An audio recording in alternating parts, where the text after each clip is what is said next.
Hey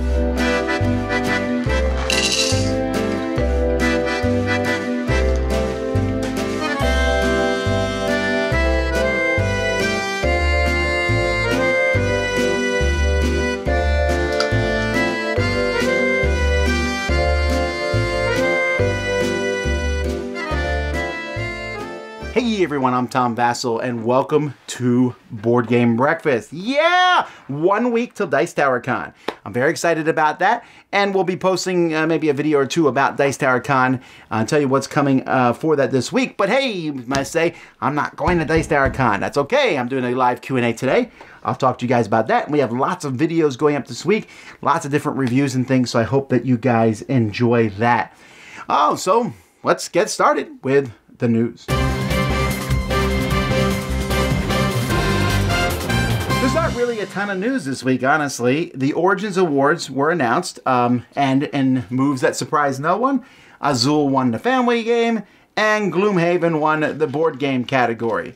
Although I guess the one that was surprised was Ex Libris winning the card game. Well, the judge's choice, the people's choice, was Hero Realms. 40K 8th edition won the miniatures game, and for accessory Terraforming Mars, the broken token insert for that one. So I told Mr. Bonagor that he finally won something, kind of. So those were the Origins Awards. Let's see. They've announced a box of 6 new mini expansions for Colt Express. Each of these expansions will change the game. This is Colt Express Bandits. Each one will change the game a little bit, and you're fighting up against the game. So I'm not sure how that's going to work at all, actually, but I'm interested to try it out. There's a big mat that I just, last week, reviewed Magic Maze Kids. That's great. There's a humongous mat. I want this mat coming at Essen for this game. R&R Games has announced First and Roll. This is a reworking of First and Goal, a little football game with dice and cards. Now it seems like the cards are gone. It's just dice. I'm curious how that will work. And Gale Force 9 has talked about Vault of Dragons. This is another Dungeons & Dragons themed game. This one looks pretty neat. Looks like a Euro game, but Gale Force 9 has done some pretty neat stuff with IPs before, so I'm excited about this one. And that's it. That's all the regular news. Let's head over to Kickstarter.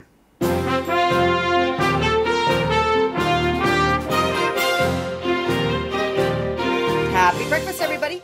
A little bit of this and a little bit of that in today's crowdfunding roundup. So let's get going. Getaway Driver works to capture the spirit of a good old car chase in this asymmetric 2-player game. The driver is racing to get out of town, but will slowly run out of resources, while the police officer starts with a single car, but will grow their equipment and cars to catch the driver. The officer lays out tiles that give the driver options, and then tries to guess which direction the driver will go. The driver then picks a direction, weighing the risk and gain with what the officer may have predicted. A pursuit meter rises and falls, and if it hits red, the driver is caught. Hazards can help or hurt progress for both teams, and the gameplay area evolves organically in somewhat free form. Getaway Driver pairs the designer up with the fabulous art of Ryan Goldsberry, and a copy of the game takes a pledge of just $24 plus shipping. Bellwether Games is expanding Coldwater Crown with the Sea expansion. Coldwater Crown is a creative worker placement game that leverages contextual worker tokens that change the strength of the actions with the give and the take of the reversible discs. With this expansion, now you have a seafaring boat that lets you catch ocean creatures. Points are based on new sea challenge cards, and any color bait can be used, but you have to make sure your catch meets the necessary weight requirement to score it. Just the Sea expansion is $24 plus shipping, and it of course includes that beautiful Beth Sobel art, or you can get the Coldwater Crown base and expansion for a pledge of $68 plus shipping. Escape the Dark Castle is back with The Legend Grows. This card-based cooperative game is largely focused on the shared storytelling resolved by cards and dice. Players are working to escape the titular castle, cooperating to escape traps, fight monsters, and overcome obstacles. Conquer the deck and beat the final boss to win. This campaign includes the base game, and it adds on Adventure Packs 2 and 3. Scourge of the Undead Queen gives you new chapters and a boss to fight, and a brand new mechanism, the Companions, which each include their own dice. And Blight of the Plague Lord introduces a plague mechanism, a disease that can infect you and your team, slowly tearing you down. There's also a collector's box that includes a bunch of new content to mix up your game, and it handily stores all of the expansions and the base game. A single expansion pack takes a pledge of just £12 plus shipping, and you can add on the base game for an additional £29. Trickerion Doll Guards Academy expands the popular worker placement game about rival stage illusionists. Set in the Victorian era, players are magicians leveraging their apprentices and specialists in tricks to put on performances to grow their fame. Doll Guards Academy adds 4 new magicians and a new location. You'll work to renovate the dilapidated academy, practice your art, and pass on your tricks to the next generation of illusionists. The Protégé is a new specialist that you can customize to assist you, and there's a new solo mode set in an alternate world that pits you against an AI that has variable difficulties. If you own Trickerion, you can get Doll Guards Academy for $35, or if you're trying to get into the world of magic, you can get the limited collector's edition that includes the base game for $115 plus shipping. In Button Shy Games Super Tall, you work to improve the skyline with your tower. As you draw cards, you'll add them to your building or use them for their ability. And each floor plan type scores differently based on their adjacency or the building's floor plan mix. And you have to be cautious because the City Hall tax will nullify one plan type. The Municipal expansion adds 6 additional floor plans to add a bit more complexity. As with other games in the Wallet series, Super Tall is highly portable and inexpensive. You can get a copy of Super Tall for a pledge of $10 plus shipping, and that does include the Municipal expansion. Alrighty, that's all I've got for you this episode. And if you stopped by and said hi during Origins, thank you so much. It was incredibly fun meeting all of you, and I hope you had as good of a time as I did. Okay, until next time, I hope you have a wonderful week. Randy and Ellen, we game together. It's your turn. Ooh. Hi, I'm Randy. I'm Ellen. Welcome to Games Just Played, where we talk about the games that we just played. I'm excited because tonight we go and talk about one of my top 5 games, which is Lorenzo il Magnifico. Lorenzo il Magnifico is a dice-driven worker placement game with tableau building. You have 3 family members, each with a corresponding colored dice. You roll the dice and you figure out what the value of those family members will be for that round. You collect different cards. Some cards give you game and scoring. Some will give you modifiers. Some will let you produce things and collect other various points. Mm-hmm. I love this game because I love worker placement. That's my favorite mechanic in a game. Yeah, worker placement is one of my favorites too. Totally. And I love dice rolling, so you do have that, and they give you 3 huge chunky dice, which is fun to roll. And the game is just so dang smooth. I also love anything Renaissance, so this game is like right up my alley. I love the artwork. It's fantastic. I also thought it plays well at 2, right? Yeah, it's a little bit of a solitaire experience at 2, which is fine. We like a lot of those also. Right. 3 and 4 really tighten the game up, make you kind of rethink what you're going to do for your strategy throughout the game. I did find, 3 I was switching my strategy quite a We lot. also got the expansion Houses of Renaissance. It adds a whole other tower, so another 4 cards that you can choose from, and also an auction mechanic where you can bid for your starting resources versus just getting a set amount of resources every round. We love it. Yeah, it makes the 2-player portion on the expansion a lot better, in my opinion. Yep. Opens things up a little bit. I would say so. Definitely. Yep. And the picture of the day is a picture we took in Ocean City, Maryland, that we took on the beach. So There you go. I'm Randy. I'm Ellen. See you next time.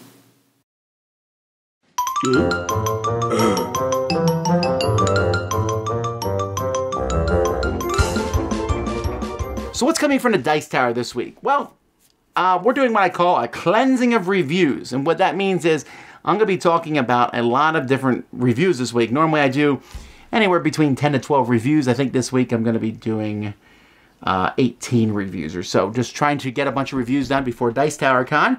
So I have a chance to, play new games and things like that. I know I'm taking a look at the 2 new Exit games and a bunch of smaller games and some larger games too. What are they going to be? You'll have to wait and see. You'll also see a couple other videos that we put together this week of various sums and sorts, and Sam and Z will be putting out things too. So keep an eye on our video channel. Also keep an eye on our audio channel. Me and Derek are back with the Dice Tower, where we talk about our top 10 train games. That's dropping tomorrow on Tuesday. And a lot of other great stuff from the Dice Tower, different podcasts, and you can find all that at DicetowerNetwork.com.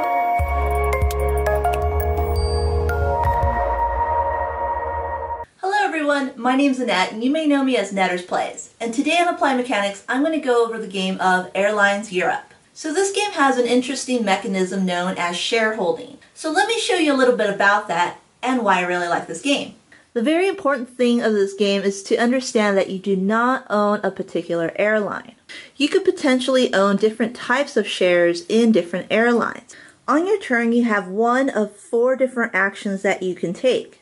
You can build different routes, either 1 or 2 routes along these paths. After doing so, you can take any one of the available shares or even the top card from the deck and add it to your hand. If you paid $6 million to build those routes, then you'll get to move the yellow marker 6 points ahead on the track.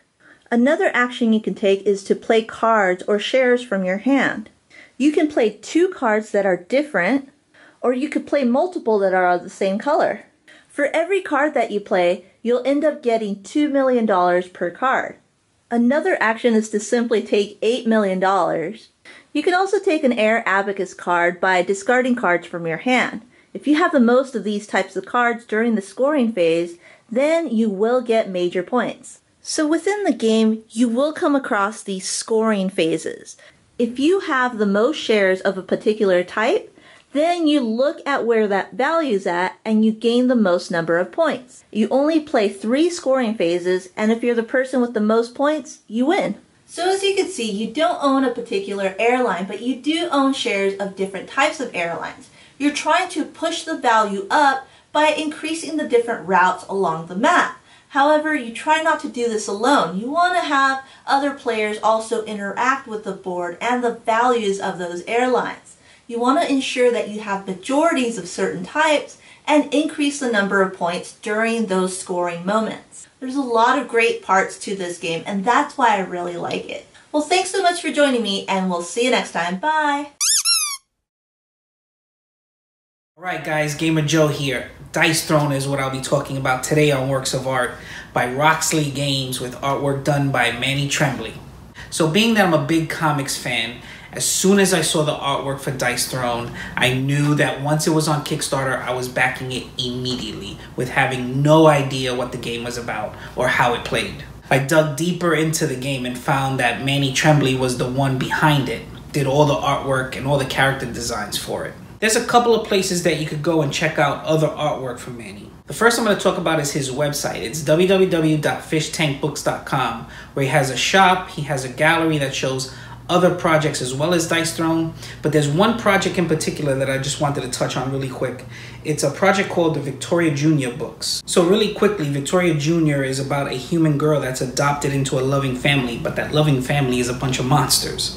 And the reason why I wanted to talk about it a little bit was because it was inspired by a organization in Spokane, Washington called Sally's House, which Sally's House provides a safe place to live for over 300 children a year who have been removed from dangerous living conditions. And he felt the need to write stories about a little girl who's courageous and free to be herself in a loving home, even if that home is not typical. He also has his Facebook page at Manny Tremblay Art, which features, again, more videos of artwork, more sketches, more of his personal artwork, as well as a comic strip called The Unicon. Manny's definitely right up my alley. Being a comic book fan, I saw this artwork, and this is a perfect example of how, knowing nothing about the game, the artwork drew me in, and I needed to investigate it further. Well, guys, that's it. Remember to check me out on all the various social media, Instagram, Facebook, Twitter, and until next time, enjoy your day, guys. Hi, Mike Delisio from Solo Mode Games. Apologies for my voice, I brought back a little bit of Con Crud from Origins, but I did want to talk about the games that I was able to demo and buy at Origins. A couple of weeks ago I talked about the games I was hoping to get in, and how well did I do? Well, let's see. I didn't do great with demoing. I spent a lot of time at the Dice Tower booth, but I did get a chance to go through the vendor hall, and I did a little bit of damage there. Probably the biggest purchase I got was this collection of Heroes of Land, Air, and Sea. This was one of the games I was really interested in picking up while I was there. I was able to get a bundle that had the base game, the Order and Chaos expansion, and a number of mini expansions that came with it as well. And so I feel like I've got a lot of content here, and I'm excited about that. Next, Jeremy from Jambalaya Plays Games was kind enough to bring by the Dice Tower booth this prototype copy of Black Sonata. This is a game that's currently on Kickstarter. Just a couple days left on that, and I'm really excited to film a playthrough of that. Tom Vassal was kind enough to bring back from the BGG store a copy of The Draugr. This is a Todd Sanders game, and I've really enjoyed games of his in the past. I haven't played this one. Sorcerer and Stones was at the Deep Water booth. Shout out to Danny, who was working the booth a lot. I had a chance to say hi to him. Sorcerer and Stones was a game that I was very interested in getting, and I actually had a chance to play a game of that with Sam Healy and Robert Geislinger. I may or may not have won that game. Don't remember. One demo I did get was for Summit, and this is a game that I had heard about but hadn't really had a chance to play. Got a demo of it, and I was so impressed with that demo, I went ahead and bought a copy of it. So these are my solo games that I picked up, and one game that I was able to get a hold of was a copy of Megaland. This is going to be coming out soon from Red Raven Games. It's not a solo game, but I'm very excited about that. I love Red Raven Games. So those of you that got a chance to go to Origins, hopefully we had a chance to say hi. Did you bring back anything you were particularly excited about? Let me know in the comments below. Thank you so much for your time, and have a great day. Happy breakfast, everybody. Today I'm going to talk to you about Tsuro and Tsuro of the Seas. Now, for all intensive purposes, the way I play them, they're the same game. There are some dragon tiles, or Daikaiju, Kaji, that are basically sea monsters that roll round via the roll of a dice, or some dice, and really just add chaos and no fun. But the way the game of Tsuro and how I play Tsuro of the Seas is you have a hand of 3 of these cards, that's 4, and on your turn you'll place one directly in front of your player piece. You then travel along the lines, and that's where you end up. If you end up off the board, you're out. The idea is to stay on the board for as long as possible. So what's the difference between the two versions if you don't include the sea monsters? Well, there's very little. Instead of the nice sort of boats that you're moving along the sort of blue water and the wakes, you're instead on a very different board, on this nice red one, and you're using these sort of wisdom path lines, and you're moving just sort of stones along. And theme-wise, I know Tsuro of the Seas is better because it's easier to explain. It's easier to explain your ship moves along a wake than your stone moves along a path for no apparent reason. But that's why theme isn't quite everything, because this one, to me, looks a lot nicer. Just the colours, I kind of like the little artwork on the back a bit better. And you know what? Alright, the boats are nice, but so are the stones. Have you found if there's any games out there where sort of there's two that are similar, but the theme of one really makes it sort of a bit simpler to teach? Let me know in the comments section below. Anyway, that's Tsuro and Tsuro of the Seas, and I'm Oliver East, signing out.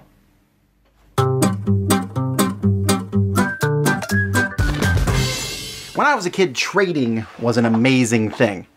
The first time you learned about trading was when your mom made you return something, and you're like, I gave him this for that, and I gave him this book, and he gave me his Nintendo system. And your mom would be like, that is not the same amount of money. Oh, seemed reasonable to me. Both kids were happy, but the parents were not. But as you know, I also learned about trading with baseball cards. We would trade baseball cards back and forth. And then in college, when I found out about collectible card games, oh my, trading had a different thing in mind. A trade, you want to essentially trade something for something else of equal value. Bartering. Before money was invented, that was the only way to really do things. We'd barter things around. So when it comes to trading games, games are not a cheap hobby. Sure, you can get inexpensive games and you can get a lot of games, but they're not cheap. And it's not an expensive hobby to get into because you can literally go to meetups and play games with other people, let them spend the money. But let's say you have a game. Sometimes you might think, hey, I will trade that game for another game. And a lot of people do that because it will keep the costs down, right? If we both buy a game and then we play it for a while and we get tired of it, we trade it with each other. I've essentially gotten 2 games for the price of 1.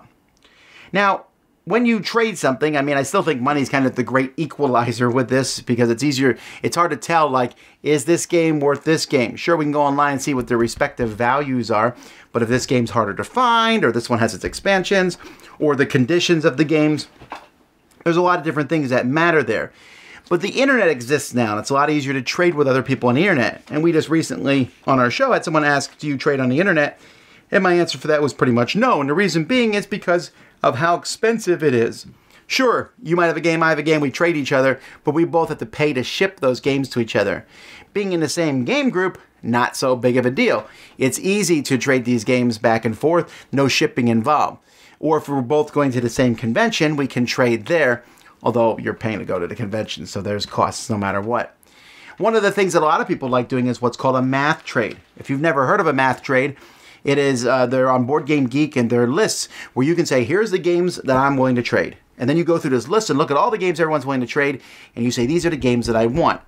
Then you say, I'm willing to trade this game for that game, and you go through and put these in and enter that, and then a computer does something magical, bloop, bloop, bloop, bloop, and it will say, all right, you're trading this game to Joe, and Suzanne is going to give you this game. So you technically traded game A for game B, but you gave game A to Joe, Joe traded his to Sally, Sally traded hers to Vincent, Vincent traded his to Mandy, Mandy went to Suzanne, and it comes back to me. It's kind of a weird way, and it's not the easiest thing to comprehend, but it does work, and a lot of people use these, and there's a lot of math trades at different conventions. There's math trades that take place over, from shipping-wise and such, and it's a fascinating thing.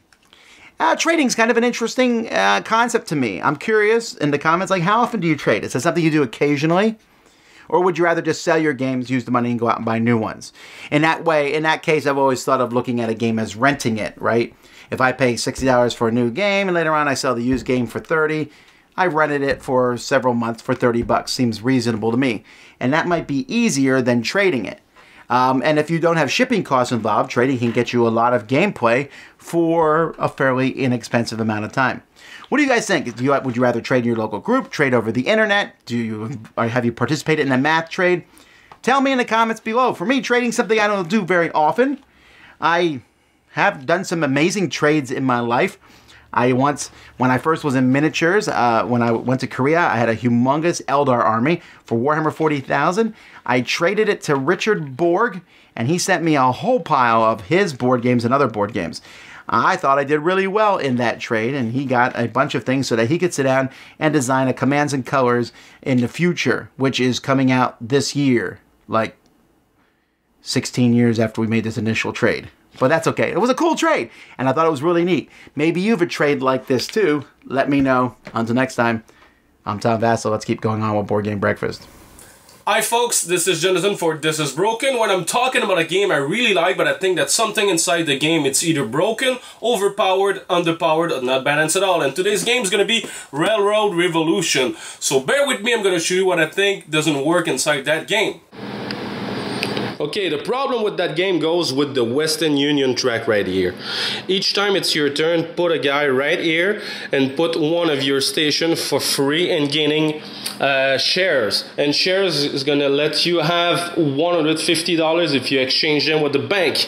And with that, you can activate power like that if you don't exchange them to the bank to be able to move your markers all the way up. And at the end of the game, you're gonna gain 9 points if you way up for each of your house you build on the Western Union. And that's really fast of a strategy. And if you're able to connect roads all the way to the number 5 city, and you're able to move your track right here, then you're gonna gain extra points because you connected those 5 numbered city. So all that in mind, if you build tracks all around to the west coast and you use the Western Union on your turn, you're never gonna have to do the money action, and with the rest of your money you're gonna have to find ways to buy trains. That's gonna give you 8 points at the end of the game. This strategies is gonna let you win 95% of the time, so it's really broken. There's a way to fix it. This an official variant from the designers. You have to bear in mind that it's a variant. You can find it on Board Game Geek, but I'm gonna explain it to you. Just make those 3 spots $500, $500, and $1,000 to move on those spots. So that's going to slow down the players with the Western Union strategy, and he's going to have once in a while to do the money actions that's going to let the other player catch up a little bit. So that's what I think is broken about that game. Thank you for watching. See you next time, guys. Bye-bye. Hey, hello there. I'm Gil Mello. And I'm Gabby. And this is Time to Play. And what did we play? We played Plank in Space. Plank in Space is a game by Paul Demon, and it's from Renegade Games and plays 2 to 4 players. How does the play go? Plank in Space is a game where there is board movement and deck building. You are a thief trying to steal from Lord Eradicus's ship. Yeah, it's very interesting because you have to, before you get to the vault and get all the treasures, you have to kind of go different places, collect money to buy stuff that will help you to get to the artifacts. You also need to have a key. A key, yeah, a key so you can get into the vault. You cannot just walk in. And the most important part, you need to get out before you die or yeah. Lord Eradicus gets you. I really like the mechanic. What do you think about the cube drawing from the bag? I really like that part. It pushes more pressure on who's going to go and what's going to happen. Yeah. It seems that I always have more cube than everybody else. It's very interesting. It's so you have that deck building, right? Mm-hmm. And then you have the bag drafting, and then moving around. I think it's really meshed well, all the mechanics of the game. Mm-hmm. So what's your opinion of the game? How did you enjoy that game? I really liked this game. I loved the combination of drawing cubes out of the bag and deck building. Yeah, I really enjoyed Plank in Space. It's a must-have on your collection. We had fun, right? It wasn't very difficult. Gabby's 10 years old, and I think your friend was like 12, right? Mm-hmm. So they really did a good job. So it's an easy game to learn. It's an easy game to play, and I really, really love it. So yeah. I guess we'll see you guys next time. Thanks for watching, and have a happy breakfast, everybody. Happy breakfast. Hello guys, I'm Cardboard Rhino and welcome to Rhino Says Yes. Today I want to show you a really interesting abstract strategy game by Reine Knizia, Battleline. In this game, 2 opponents or armies in ancient Greece face off across a battle line and attempt to win the battle by taking 5 out of the 9 flags, or alternatively 3 adjacent flags. You have only 2 decks, the troops and the tactics. The troops have cards from 1 to 10 in 6 different colors, and players get a hand of 7 cards and can never exceed that limit. In your turn, you play 1 card in one of the flags and then draw a troop card. You can also draw a card from the tactics instead, which allow you to influence the formation of the troops in various ways. You can only have up to 1 tactics card more than your opponent in play. In each flag, each of the players can have a maximum of 3 cards, and in order to make the flag yours, you need to have a stronger formation than your opponent. These formations are very similar to poker. Wedge beats all, which is like the straight flush in poker. By the way, the order you play the cards does not matter, so you can still have a wedge even if the order you placed them was this. Then next is the phalanx, which is 3 of a kind. Then you have the battalion order, which is like the flush, the skirmish line, that is the straight, and then the host, which is any other formation.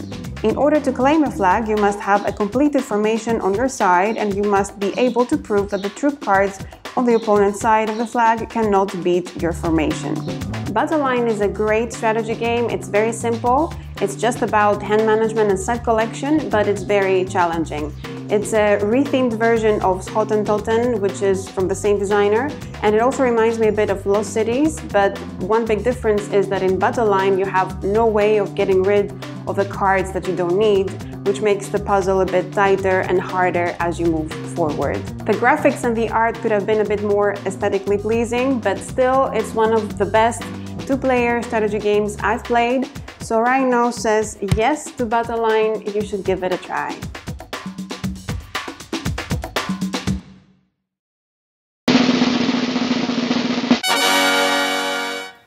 Hey, this is Mike with the Board Game Makeover.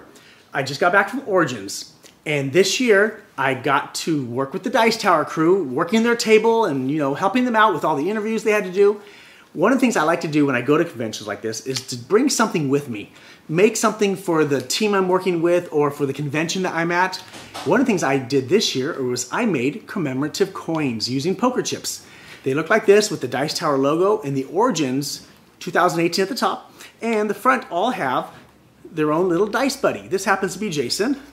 Here's Annette. This is about 100 of them, and it doesn't take as long as you might think, but I'm going to show you how you can make your own commemorative coins for whatever function or whatever con or whoever you want to make them for. Using poker chips, a little bit of glue, and a little bit of spray stuff. Let me show you how it's done. The first thing you're going to need is a bunch of poker chips. Now, I find these poker chips all the time at the Goodwill. The next thing you're going to need is a hole punch. This happens to be a 1.5 size hole punch, which is about the same size as a poker chip. How convenient. Now I like to print on photo paper because it's really durable. And so after I print a page, I will cut each of the lines out. So I have multiple lines here, of which then I can punch the hole out. Now punching the hole out just means I have to look at exactly what I'm going to be punching. And source, this is the side over here. You want to make sure it's completely in the window. And pop, pop, pop, pop, pop. I found that if you say the word pop, when you push that, not only does the make it job go by faster, if there's no one around, they won't be annoyed with you. Now I have to take this and glue it onto that. So what I always do is I just have a little bit of Elmer's glue, nothing special, non-toxic, put it on there, and that's what it looks like after you center it. Then you just set it and forget it. Of course, after this dries, you're gonna need to turn them all over and put the backs on. Then you'll wanna take them outside, lay them on a piece of cardboard, especially when it's nice and sunny, and spray some polyurethane. That's what I like to use. It seals them into the poker chip and it gives it a nice looking gloss. So I have shown you how to make poker chips into commemorative items, gaming items, fun things to represent what you're doing at that time. Thanks for watching the Board Game Makeover. I will see you next time.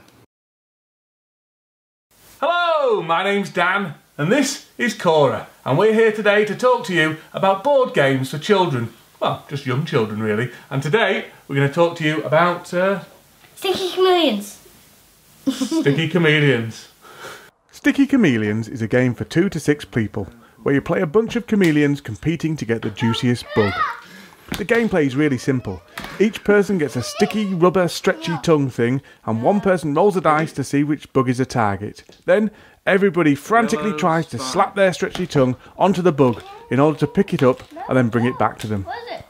This really is chaotic and silly fun, and the tongues are surprisingly durable. When they get a bit dirty or dusty, you just run them under a tap, and they're as good as new. We love this game. I have got it. Yeah. Oh, that's So Cora, what do you think about Sticky Chameleons? I like how it tangles up and Yeah, sometimes you get a fight, don't you, to see if you can get the... Yeah, and you're like, you're not going to have it. Yeah, no. And when you roll the dice, it's like, you have to do it as fast as you can. Roll the dice, found it, yeah. Yeah, that's it. Oh, so ready. You have to do it really quickly, don't you? This game's okay with 2 people, but it's even better with more people. I played the other day with 6 people. And was it all just high five in the middle of 6? Yeah, there was just loads of... and you were like... People getting hit in the eyes with their tongues and all sorts. The only downside is the bits tend to fly everywhere. So I have to spend about 15 minutes at the end looking for them all. I collect them all. So Sticky Chameleons is a really good game, I think. Very fun with kids, and actually... Piece there, piece there, piece everywhere. Flying everywhere. We're going to give it 2 sticking to the table thumbs up.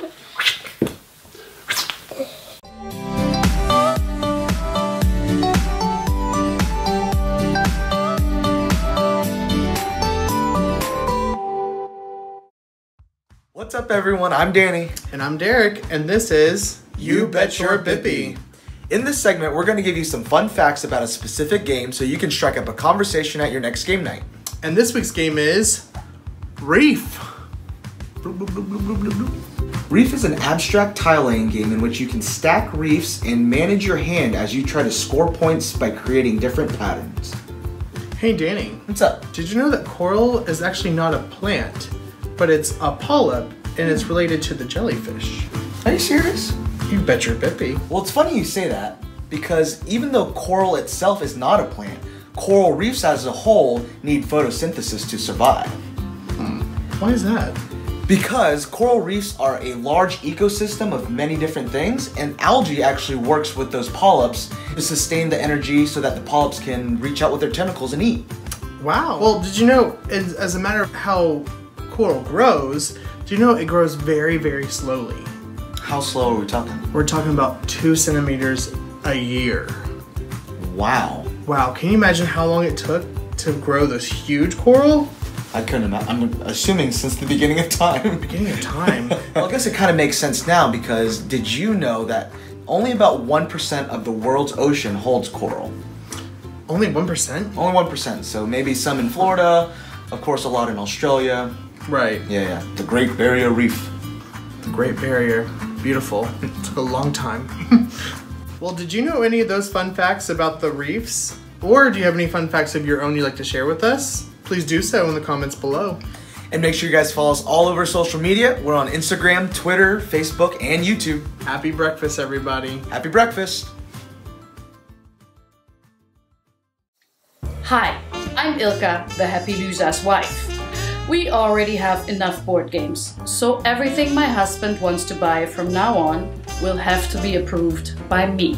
Welcome to The Pitch. Hi, honey. Hi, Dave.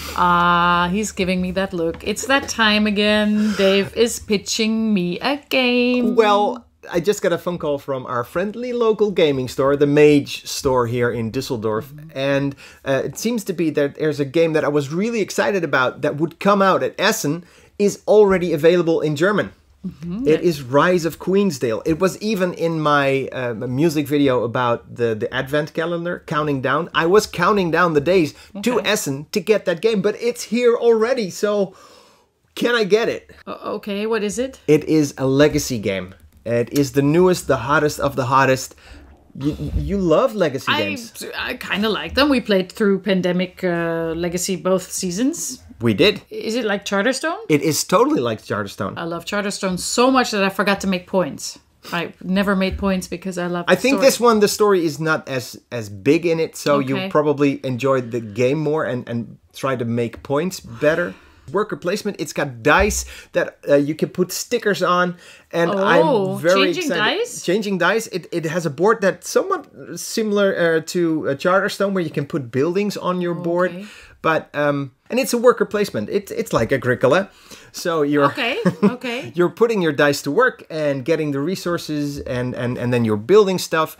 And it looks like an amazing experience. And I thought this would be an ideal game for just the two of us. So nothing like Seafall. No. Let's not mention Seafall. So this game, does it have a cool theme? Is it? It's medieval. There's a queen. She's sick, and we're trying to make her a place to get better in. So you're gathering herbs, and there is arts in it. There's art. You can you've got a Glee track where you try to improve the mood of the people. Helping the queens and a Glee track. That sounds like my kind of game. Okay. Oh, Rise of Queensdale coming to the Loser household.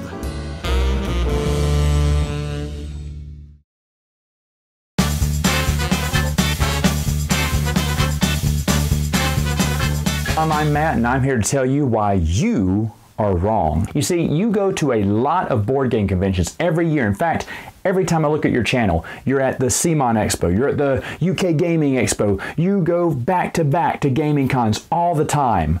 But the week they have the BGG Spring Con, where are you? You're at a homeschooling convention? Now don't get me wrong, I was homeschooled, so I get it, it's cool. But you had a chance to go to the BGG Spring Con, which I think is one of the best conventions to go to. Hear me out here. It's only got 1,200 people. That's a low volume of people, so that means there's plenty of table space for everyone.